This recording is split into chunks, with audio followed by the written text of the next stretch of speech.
Good morning বন্ধুরা, টম্পা গোপ lifestyle ভিডিওকে স্বাগত জানিয়ে আমি আজকের ভিডিও শুরু করলাম। আমি আজকে সকাল থেকে আমার ভিডিওটা শুরু করে দিয়েছি। আমার কাজ, আমি যে সমস্ত কাজকর্ম করি বাড়ির, সেটাকে নিয়েই শুরু করি।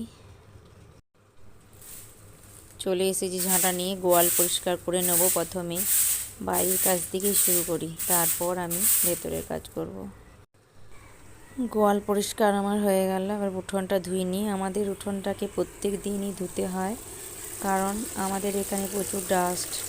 তার জন্য আমাকে ভালো করে প্রত্যেক দিন উঠোনটা ধুতে হয়। না ধুলে একদিন না ধুলেই প্রচুর ডাস্ট জমে যাবে।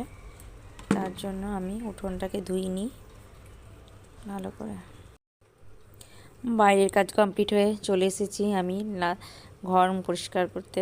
ঘরটাকে ঝেঁটিয়ে নিয়েছি, তারপর এই যে ঘরটাকে আমি মুছে নেব। প্রথমে আমি সিঁড়িগুলোকে মুছে নিচ্ছি, গ্রিলগুলো, কারণ আমাকে সপ্তাহে একটা দিনই পরিষ্কার করি। আমি রবিবারে ফাঁকা টাইম পাই, রবিবারেই পরিষ্কার করি, কিন্তু আমি আজকেই মুছছি, কারণ আমাদের বাড়িতে একটা কাজ আছে। আমার জেঠিমা মারা গিয়েছে, তাই আমি গ্রিলগুলোকে পরিষ্কার করে নিচ্ছি। বাড়িতে অনেক লোকজন আসবে, তো তাই আমি সিঁড়ি গ্রিল সব পরিষ্কার করে নিচ্ছি। এই যে সিঁড়িগুলো। এখন বাজে দুপুর 3টে। আমি এখন গরুর খাবার রেডি করছি। আমাদের গৌরী আসবে, দুপুর 3টে বাজলে ওর আসার টাইম হয়ে যায়। তার জন্য আমি আগে ওর খাবারটা রেডি করে নিচ্ছি। এর খাবারটা বলতে এখানে কুটি দেওয়া আছে, এরপর আমি খোল, বেসন, গুড় তাতে ভিজিয়ে রেখেছিলাম, সেটা দিয়ে মাখিয়ে নিলাম। এরপর আমি আটা নিয়ে এসে ভালো করে মাখিয়ে দেবো।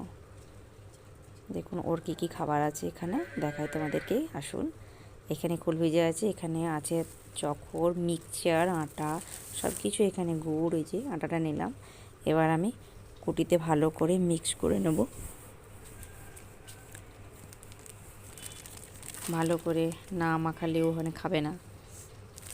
দেখুন ভালো করে আটাটা মাখিয়ে দিচ্ছি। আগে আমি ওগুলোকে মিক্স করে রেখেছিলাম ভালো করে, এরপর উপরে আটাটাকে ছড়িয়ে দেবো। আমাদের গৌরী এবার আসবে, এসেই খাবার খাবে। আগে আটাটা রেখে নিই, এরপর ও তো চলেই এসেছে, কারণ আমাদের আওয়াজ দিচ্ছে বাইরে থেকে। চলে এসেছে আমাদের গৌরী। ওর নাম আমরা ছোটোতেই আমি গৌরী রেখেছি। খুবই ভালো বলতে খুবই ঠান্ডা। আসুন বন্ধুরা, আমি তোমাদেরকে আর একটা জিনিস দেখাবো। এই যে দেখতে পাচ্ছ, বলুন তো এটা কি? এটা হচ্ছে আমি তোমাদেরকে দেখিয়েছি আগের ভিডিওতে, যে আমি সিলিন্ডার তৈরি করা মাশরুম, সেটা দেখিয়েছি। এটা হচ্ছে মাশরুম। আমি মাশরুমগুলো কীভাবে কাটবো সেটা তোমাদেরকে দেখাবো। আমি স্প্রে দেখিয়েছি, মাশরুম প্যাকেটিং বানানোও দেখেছি কীভাবে তৈরি করতে, কিন্তু আমি কাটাটা এখনও দেখাইনি।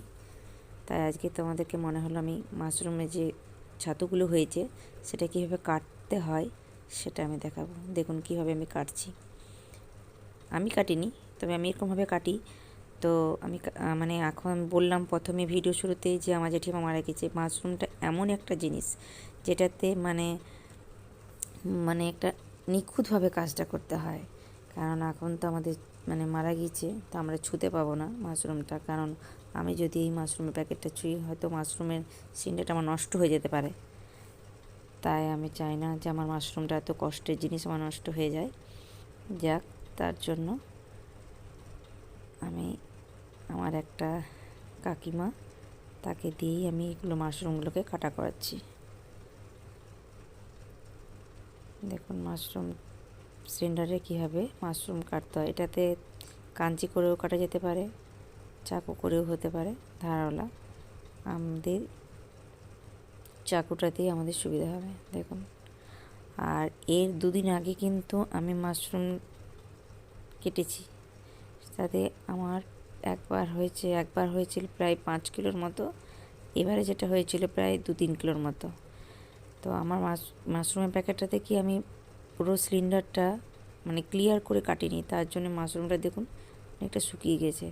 মানে মাশরুমটা যখন আমার কাটতে হবে সিলিন্ডারটা পুরো খালি করতে হবে।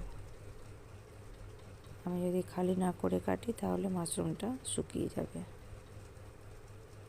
দেখুন এই মাশরুমটা কত সুন্দর হয়েছে, এগুলো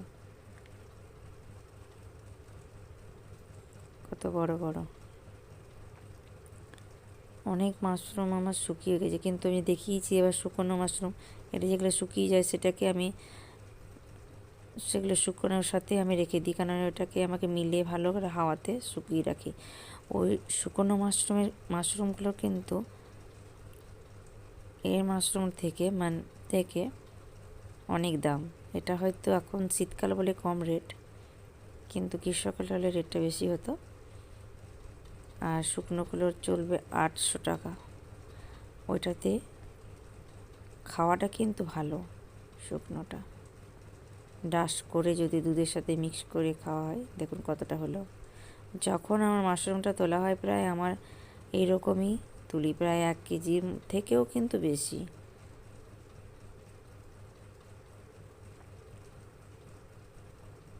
মাশরুমটা আমাকে বেলা করে স্প্রেও করতে হয়, কারণ স্প্রে না করলে শুকিয়ে যাবে। যত বেশি করে জল দেব ততটা ভালো হবে, মাশরুমগুলো বেরোবে। এই যে ছোটো ছোটোগুলো কুড়ি হচ্ছে, এটা প্রায় 2-3 দিনের মধ্যে আবার মাশরুম কিন্তু ফুলে যাবে।